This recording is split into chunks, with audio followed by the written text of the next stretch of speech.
నాకు మొట్టమొదట మా నాన్నగారు పోతన భాగవతములో ఒక రహస్యం చెప్పారు. ఒరే, ఈ పద్యానికి అర్థం ఏమిట్రా అన్నారు. అందరికీ తెలిసిందే, అందరూ చెప్తున్నదే.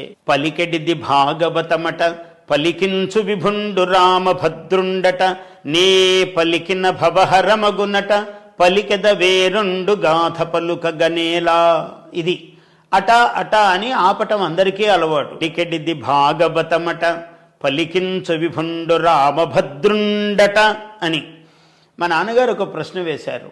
మామూలుగా అంత తెలియని విషయాన్ని ఎవరో చెబితే అవునేమో అనుకునే విషయాన్ని కదరా అట అని చెప్తారు, నిశ్చయార్థమును అట అని చెప్పరు కదా.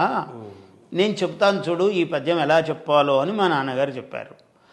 పలికెడిది భాగవతము అట, పలికించు విభుండు రామభద్రుండు, అటనే పలికిన భవహరమగును, అట పలికెద వేరుండు గాథ పలుకగనేలా.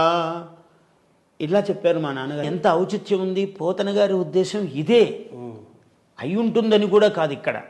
ఎందుకంటే అది విని విని విని ఇది వింటే ఇదే సరి అయినది అని మనం మనస్సుకు తెలుస్తుంది.